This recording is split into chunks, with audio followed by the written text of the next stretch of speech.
Bagaimana mendapatkan calon imam yang soleh, sedangkan kita bisa dikategorikan jauh dari kata itu? Saya tinggal di hotel dalam acara. Sarapan pagi turun ke restoran hotel. Kita sedang makan, datanglah ibu-ibu jamaah membawa anak gadis. Ustaz Somad, ya bu, ini teman saya sekantor nyari imam. Saya khotib, saya bilang.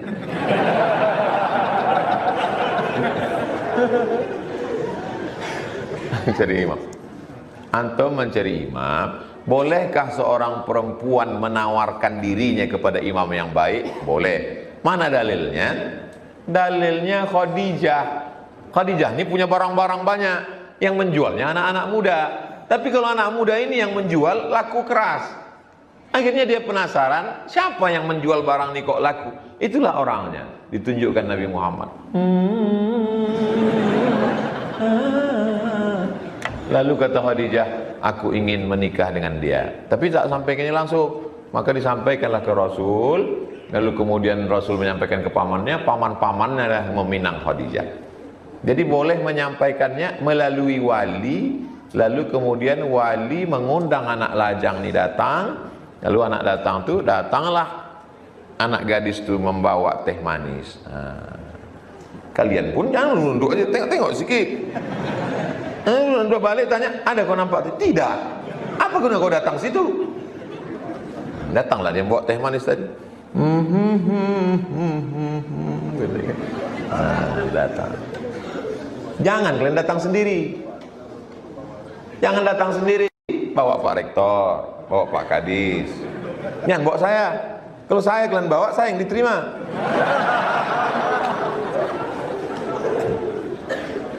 Kadang anak-anak muda ini kepedean, datang sendiri. Pak, izinkan saya, jangan hanya sekedar hubungan bertetangga, ingin lebih dekat daripada itu. Balik. Jadi laki-laki dengan perempuan dipertemukan dengan cara yang baik, dengan orang baik. Jangan pacaran. Tertulis di botol, do not accept if cell is broken. Do not accept if cell is broken. Botol ini pun tak ada harganya kalau segelnya rusak. Paham? Yang rugi kalian adikku, yang rugi kalian anakku, yang rugi kalian jangan mau pacaran perempuan. Laki-laki ini senyum-senyum aja nih orang ini. Kalian yang babak belur. Insya Allah nanti akan datang masanya, tapi tetap ada ikhtiar dan usaha. Insya Allah dipertemukan. Garam di laut. Garam di laut, asam di gunung. Bertemu dalam. Orang Melayu selalu mengaitkannya dengan kuliner. Kalau orang Barat enggak. Man from Mars, woman from Venus. Laki-laki dari planet Mars, perempuan dari planet Venus. Bertemu di Rumbai. Insya Allah. Nanti kalian tanyalah setiap ibu dosen bapak kalian ini satu-satu. Kalian mau buat, kalian yang rajin nulis buat 40 cerita dari. Tanyalah, setiap dosen ini macam-macam cerita. Buatlah cerita yang indah untuk diceritakan ke anak kalian nanti. Ayah. Ya. Cuman ayah jumpa dengan emak dulu. Waktu itu pengajian Ustaz Somad. Pas kami pulang, ayah bingung sendal di mana. Berantuklah dengan emak kau ini dulu.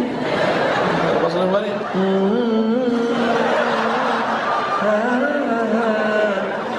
Tapi sejak itu kami tak ada hubungan. Setelah tamat dia kerja, kami pun kerja, jumpa lagi akhirnya indah. Jangan sampai tanya, "Gimana ya?" Usah tanya.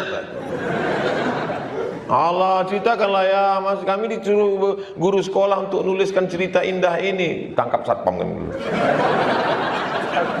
Anak itu pun malu cerita kita. Jadilah ya. Insyaallah adik-adikku semua ini ceritanya indah semua insyaallah. Kalau kalian berdoa, mintalah pada Allah yang terbaik menurut Allah, jangan menurut kalian. Saya ini memang tak begitu jauh dengan kalian, tapi insya Allah pengalaman hidup saya lebih banyak. Saya banyak menjalani hidup, Allah memberikan lebih dari ekspektasi, lebih dari yang pernah saya pikirkan. Saya hanya selalu berdoa, ya Allah kasihlah aku yang terbaik menurut Engkau.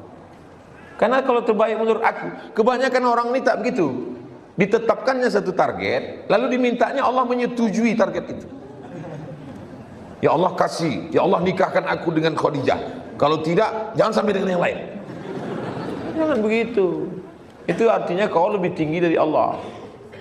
Minta tak apa-apa. Habis itu berikan aku yang terbaik menurut engkau ya Allah. Insya Allah Allah kasih adik-adikku ini semua yang baik-baik insya Allah. Berpikir baik, merenung baik, berkata baik, berbuat baik. Datang yang baik, berarti Allah nyuruh kita bersyukur. Datang yang tak baik, berarti Allah menyuruh kita bersabar. Dua-dua itu ada pahalanya. Iya Pak Ustaz, tapi takdir dia enak. Takdir aku kok tak enak. Memangnya takdir itu multiple choice? Tidak, kita ikut kuasa Allah. Mudah-mudahan semuanya dapat kebaikan, yang sakit-sakit disembuhkan, yang belum berjodoh dijumpakan dengan yang baik-baik. Ada sebuah hadis yang diriwayatkan oleh Abu Daud. Memang kalau orang SMA 8 itu bertanya, bergizi dia, berkualitas.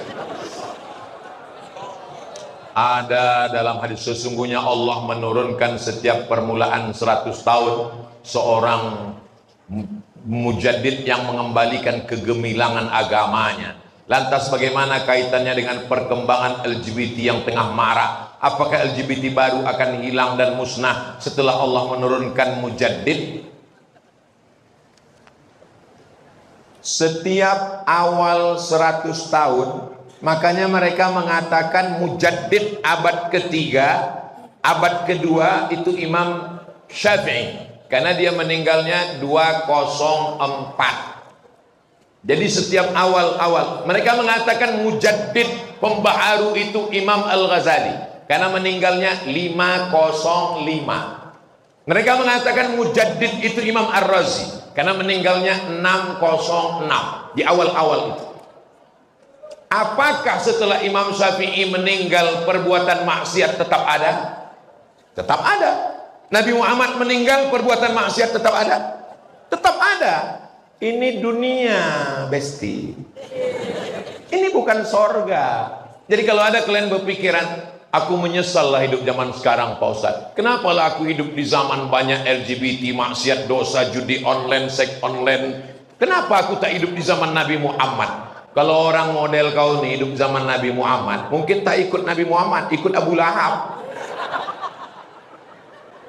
Karena setiap zaman itu ada orang baik, ada orang jahat. Ada Fir'aun, ada Musa, ada Namrud, ada Ibrahim, ada Isa, ada Herodes. Jadi nanti kalau ada orang bilang dunia ini sudah rusak, tidak begitu. Dunia ini dari zaman dulu sampai sekarang ada Kabil, ada Habil, ada Namrud, ada Ibrahim, ada Musa, ada Fir'aun, ada Nabi Muhammad, ada Abu Lahab, ada aku, ada kamu. Pas giliran tak baik aku kau bilang, kata dia.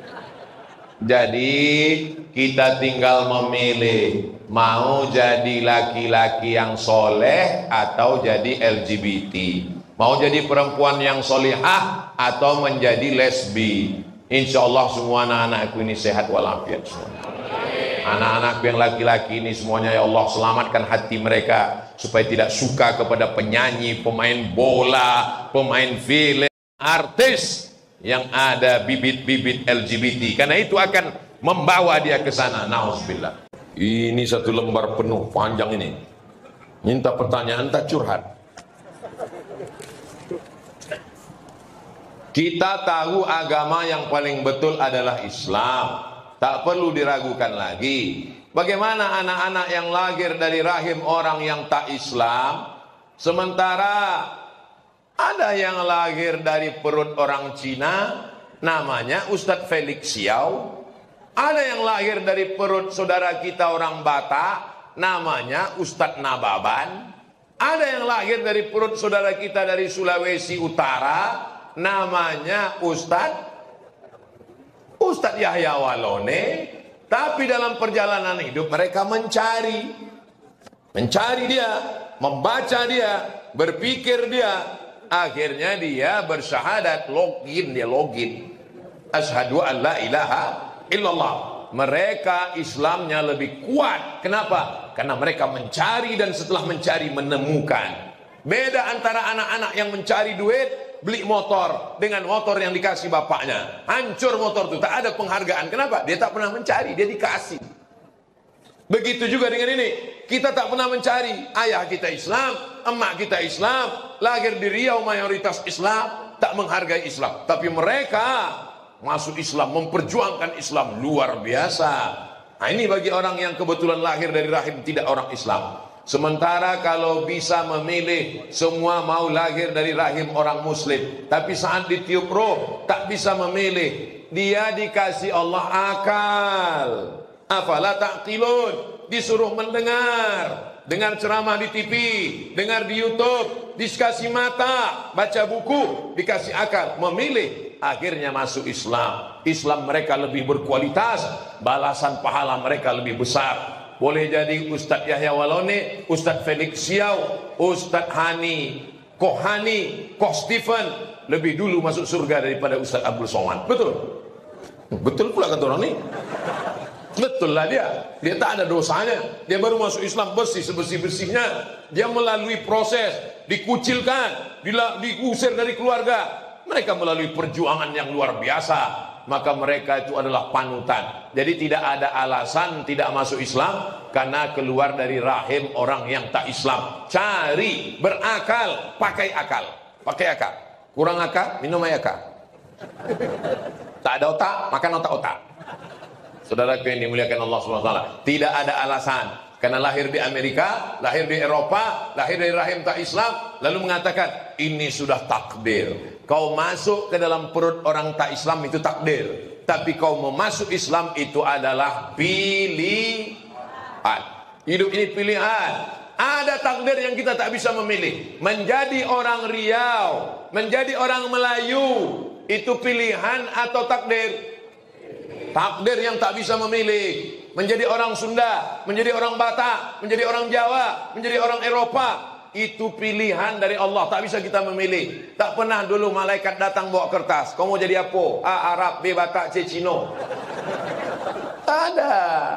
Tapi setelah kita lahir ke dunia, kita memilih solat ke masjid atau tak solat, puasa atau tak puasa, ceramah duduk di kursi atau berdiri, dengan suara menggelegar atau suara slow. Saya bisa ceramah dengan suara slow. Marilah kita beribadah kepada Allah, supaya kita lebih berintegritas, supaya kita diterima Allah. Bisa, bukan tak bisa saya slow. Bisa, tapi saya tak ada kekuasaan, saya tak ada harta, cuman punya suara. Paling tidak dengan suara saya ini masuk ke telinga jamaah, itulah yang mendapatkan amal jariah sampai menghadap Allah, sampai masuk ke surga bersama Rasulullah SAW. Jelas? Apakah boleh orang yang sedang haid, maaf cakap, membaca dan megang Quran masuk masjid?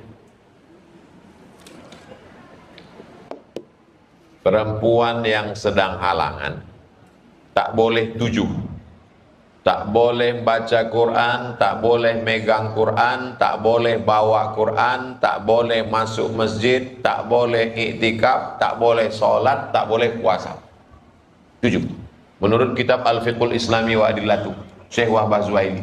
Menurut mazhab Syafi'i, tak boleh baca Quran, tak boleh megang Quran, tak boleh bawa Quran, tak boleh masuk masjid, tak boleh iktikaf, tak boleh sholat, tak boleh puasa. Tujuh. Tapi kami guru di sekolah Pak Ustadz, boleh membaca kalau guru tapi putus-putus, jangan sambung-sambung. Anak-anak ikuti ustazah ya. Ya ayyuha allazina amanu, aman, boleh, jangan nyambung. Yang kedua, yang ngapal Quran, takut satu hari orang ngapal Quran itu mengulangi hafalan 2 juz. Kalau tak diulang hilang. Quran ini cepat hilangnya. Maka mengulang hafalan bagi perempuan yang berhalangan boleh dalam hati. Jadi anak-anak ibu yang hafal-hafal Quran itu dia diam aja, diam. Itu sedang ulang itu. Tapi kalau dia hafal Quran, kalau tak menghafal diam aja, tanya dia, kau kenapa diam aja? Karena orang mengulang hafalan itu bisa dalam hati, diam aja. Mengulang hafalan. Jelas? Alhamdulillah. Di saat mendengarkan azan kita dianjurkan baca marhaban bil habibi wa qurrata aini. Apa hukum dan kegunaannya Pak Ustaz? Tak ada diajarkan Nabi SAW. Dia mengatakan itu saat menjawab asyhadu anna Muhammadar Rasulullah, karena dia meyakini dia selalu bersama dengan Rasulullah. Asyhadu anna Muhammadar Rasulullah. Kita hanya disuruh kalau didengar Nabi ucapan Muhammad maka berselawatlah. Maka kita Allahumma sholli ala Sayyidina Muhammad. Lalu kalau ada orang mengatakan marhaban ya qurrata aini, selamat datang engkau wahai orang penyejuk mataku ya Rasulullah, tak salah, karena dia ingin dekat dengan Nabi Muhammad SAW. Sama seperti kita, marhaba ayyano rola ini. Apa datang Rasulullah? Enggak, yang keluar kan pengantin laki-laki. Dia ingin selalu merasakan kebersamaan dengan Rasulullah SAW. Marhaba artinya, marhaba diambil dari kata rahab, tanah lapang. Jadi kalau ada orang mengatakan marhaba, hati kami lapang menerimamu, datang. Kalau sudah hati lapang, kue kotak keluar. Jangan welcome, well bagus, come datang, datangnya bagus, baliknya. Cara untuk membentengi diri pada masa puber. Puber itu pura-pura berak agar tidak tersesat ke jalan yang salah, seperti tindakan buruk yang berhubungan dengan puber. Ada pula lambang senyumnya di bawah. Masa-masa puber. Jadi saya ini pun dulu, jangan kalian sangka saya ini lahir langsung tua macam ini. Saya pernah juga muda macam kalian. Pernah juga. Saya dari tahun 90 sampai 95 itu di Medan. Lahir tahun 77. Berarti tahun 90 umur 13. Sampai 95, sampai umur 18. Dari 13 ke 15 di Medan. Tahu sendirilah Medan. Tahu arti Medan? Masuklah engkau dalam api neraka. Godaan luar biasa. Tapi doa orang tua luar biasa. Dari 90 ke 95 itu tak pernah saya pacaran. Cabut-cabut sedikit ke mall ada. Tak pernah saya main tuo, main judi. Tak pernah saya main ganja. Doa almarhumah emak ini luar biasa. Didoakannya tiap malam tahajud sampai tutup pintu hati itu mau buat dosa. Jadi ibu 9 bulan 10 hari ibu kandung anak ini. Darah ibu mengalir dalam anak. Maka doa ibu tiap malam, ya Allah, tutupkan pintu hati anakku ini, jangan sampai dia pakai narkoba. Tutupkan pintu hatinya, jangan sampai dia berzina. Tutupkan pintu hatinya, jangan terbukakan hatinya supaya dia sholat berjamaah ke masjid. Yang pertama doa ibu, doa ibu, doa ibu. Doa bapak penting juga. Yang kedua, kalian isi dengan kegiatan. Kalian ikut pencak silat.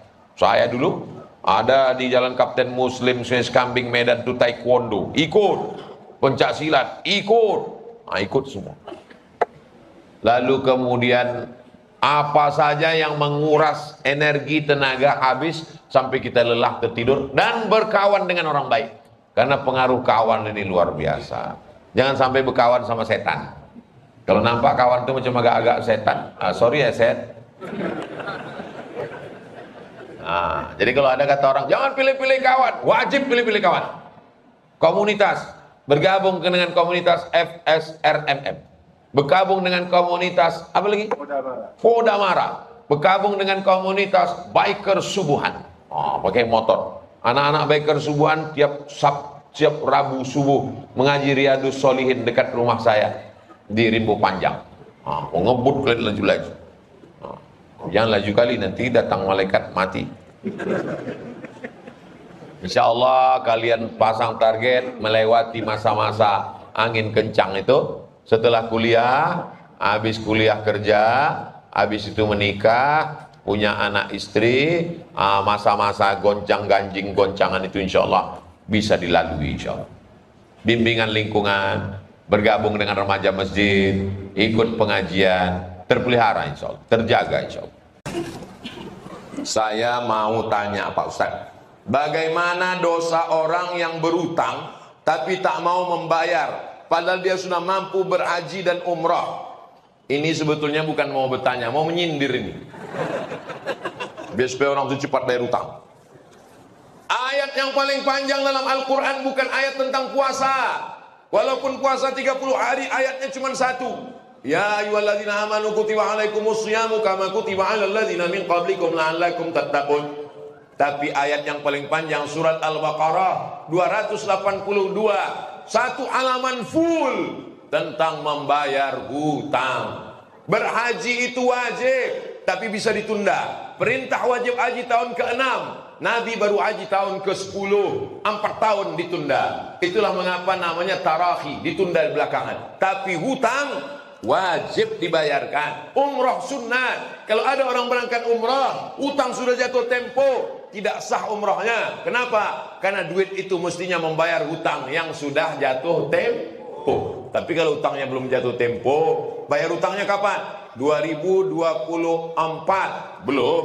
Jadi sekarang boleh pergi umrah, cicilannya bayar. Yang udah jatuh tempo tak dia bayar. Kalau dia mati, maka ruhnya tak diterima Allah Subhanahu wa taala. Kalau mati syahid, mati syahidnya tertunda kalau tidak membayar utang. Nabi naik ke atas mimbar hari Rabu, meninggal hari Senin, hari Rabu Nabi naik ke atas mimbar. Siapa yang pernah aku pinjam duitnya? Kata Nabi. Sahabat berdiri. Inna alaka alayya salasa dirham, utangmu 3 dirham. Lalu kata Nabi kepada Fadal, Fadal tolong bayarkan 3 dirham. Nabi aja bayar utang. Kau Nabi keberapa? Ke-26. Kelas X. Oh 10. Kami dulu sekolah cuma sampai kelas 6. Sekarang bingung saya nanya, kau kelas berapa? Kelas 12. Mak banyak kali. Bagaimana cara menasehati orang LGBT dengan baik? Kau jangan lagi suka sama lubang ciri ya. Lembut dia kan. Lubang ciri itu najis. Itu kotor. Itu yang lembut. Kalau yang kerasnya, jangan lewat ang suka lubang ciri. Baik. Apa hukumnya jika kita menyukai lagu yang dipopulerkan oleh penyanyi yang LGBT? Berawal dari suka wajahnya, suka bajunya, suka lagunya, akhirnya diam melihat dosanya.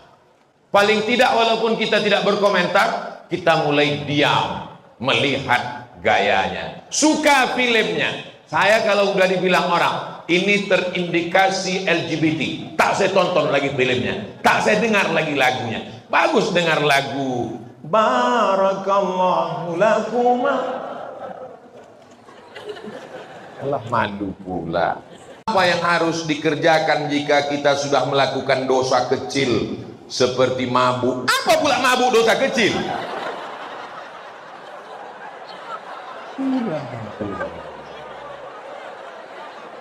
Orang ini mencari gara-gara. Mabuk itu dosa besar. Judi, semua yang disebutkan dalam Quran ada hukumannya, itu kriterianya dosa besar. Innamal khamru, mabuk, wal maisir, judi, wal ansab, menyembelih binatang untuk berhala, wal azlam, mengundi nasib, rijsun, najis, min amali syaitan, perbuatan setan, fajtanibu. Dosa besar ini deh. Apakah masih ada taubat Pak Ustadz? Allah membuka pintu taubat sebelum nyawa sampai ke tenggorokan. Kalau sudah ke kerongkongan, saking inginnya mabuk, diambillah kopi, diaduk kopi, dituang spiritus, diminum. Bukan mabuk, mati. Spiritus untuk lampu strongkeng. Spiritus dituangkan, mabuk, bukan mabuk, mati kontan. Karena dia kalau sudah lewat 20% orang tak mabuk, tapi mati. 5%, 2% itu mabuk. Tapi kalau sampai lewat, maka sudah jadi racun, poison, maka orang mati dibuatnya. Jadi jangan lagi, segera taubat. Bagaimana cara taubat Pak Ustadz? Mandi, tahu. Setelah mandi taubat, sholat sunat taubat. Setelah itu perbaiki pergaulan. Mudah-mudahan anakku nanti kemanapun kalian belajar, ada di antara anak SMA 8 yang akan lulus ke Harvard University. Ada yang akan dapat beasiswa dari ANU, Australian National University. Ada yang akan lulus di McGill University. Walaupun kalian di Kanada, walaupun kalian di Amerika, di Inggris, tapi hati kalian tetap la ilaha illallah Muhammadur. 4 hari yang lalu di Danau Buatan datanglah 10 orang dari Australia, dari Sydney. Salah satu nama anaknya Ahmed, umurnya 15 tahun, hafal Quran 27 juz. Lamu ambo tangan. Di Sydney tinggal, di Australia tinggal, anaknya apa Quran 25 juz. 27 juz. Awak tinggal di Pekanbaru, Bumi Melayu, Lancang Kuning, juz amma pun hilang-hilang timbul. SMA lain, kalau SMA 8 kecil ya itu. Kareh bana takbirnya, ragu loh. Bagaimana dosen memberikan ilmu yang ikhlas dan mahasiswa yang menerimanya juga ikhlas? Saya jadwal pengajian subuh, habis subuh kultum zuhur di An-Nur, habis An-Nur pengajian sore ibu-ibu, habis itu pengajian malam. Tapi apakah Abdul Somad pernah meninggalkan kelas mengajar? Saya setiap menyerahkan beban kinerja dosen, selalu saya nomor 1 di atas. Dosen pertama yang menyerahkan beban kinerja dosen 4. Pengabdian, mengajar, penunjang, penelitian.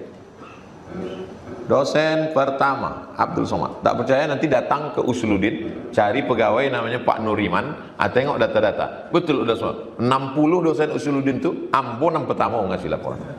Makanya ketika mereka mau mencari kesalahan-kesalahan saya untuk dikeluarkan dari PNS, tak dapatnya. Susah dia. Keluar dari UIN itu saya tak dikeluarkan. Saya mengundurkan diri karena tekanan-tekanan. Orang yang menekan itu mana sekarang? Lah masuk penjara. Baru aja cari beritanya. Saya dengan kepala tegak, bukan dipecat saya, bukan dikeluarkan. Jadi jangan hanya karena kesibukan luar lalu kita tinggalkan. Kalian di kelas ini kok nggak ada dosen, dosennya mana? Dosennya keluar, katanya kami disuruhnya diskusi aja di sini. Makan haram, duit haram kasihkan ke anak bini. Saya tak pernah melakukan itu. Tanya mahasiswa-mahasiswa saya tetap mengajar. Penelitian ada, penunjang ada, seminar ada, ngajar ada. Cuman untuk kawan-kawan memang tak bisa saya larang. Kadang saya sedang duduk-duduk, datang kawan membawa kertas.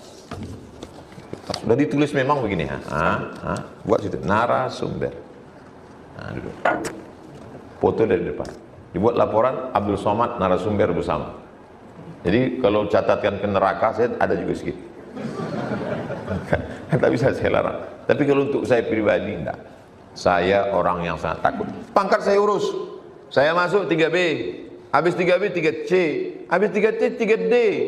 Di tengah kesibukan saya paling cepat ngurus pangkat. Akhir keluar 3D. Bahkan pernah terlambat 6 bulan pas saya urus, kata dia, semua sudah lengkap, kurang 3D ini cuma 1 Ustadz. Apa itu? Kurang jam mengajar. Bukan karena saya tak mengajar, karena mestinya semester depan baru bisa 3D. Siap, saya urus terus pangkat.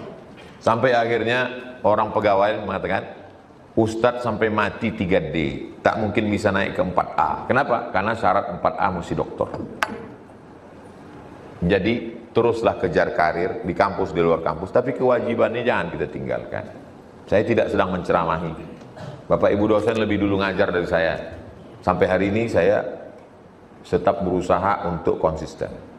Jadwal saya hanya Kamis, Jumat, Sabtu, Ahad di luar. Senin, Selasa, Rabu saya dengan santri, dengan keluarga. Setiap subuh saya mengajar anak-anak. Untuk jalan sepakat tempat tinggal saya, jalan Kamboja tempat tinggal 4 pengajian, subuh, Rabu. Riyadhus Shalihin musola, Riyadhus Shalihin masjid, Riyadhus Shalihin masjid, Riyadhus Shalihin musola. 4. Orang lingkungan tempat tinggal dapat, santri-santri dapat, anak bini dapat. Pekanbaru 5 kajian. Khutbah Jumat, Jumat malam, Jumat sore, Jumat malam, subuh Sabtu siang. Bagi. Siapapun mengundang, saya tak akan datang di luar ini. Mohon maaf Pak JK, kemarin Pak JK ulang tahun yang ke-80 saya tak bisa datang karena saya tidak akan ke Jakarta di luar jadwal saya. Mohon maaf Sultan Terengganu, saya tak bisa datang di luar jadwal saya. Saya ke Malaysia hanya 2 kali. Saya tidak diatur oleh universitas, saya mengatur diri saya sendiri. Saya mesti konsisten. Mohon maaf Pak Anies, waktu anaknya nikah saya tak bisa datang karena saya ke Jakarta hanya sekali 2 tahun. Rekaman TV One direkam, dipadatkan. Kalau saya bisa datang, kalau tak bisa, orang TV One itu datang, diambilnya hotel di dekat airport 2 hari, dipadatkan. Sahur 30, buka 30. Dalam 2 hari, putus. Tim itu yang tumbang, Pak. Setelah selesai 2 hari direkam, baru orang itu ngomong, dalam sejarah kami merekam Pak Ustadz, baru inilah yang selesai 2 hari. Kenapa sekarang baru pengen ceritakan? Kita mengatur diri kita sendiri, kita konsisten dengan diri kita sendiri, jangan sampai kita dimakan jadwal, kita yang mengurus jadwal. Jadi kalau ada orang mengatakan, Ustadz Somad itu ceramah kemana-kemari, di Pekanbaru tak pernah, di Rimbo Panjang tak pernah, dia tak pernah datang. Kalau dia datang, kajian saya lengkap semua.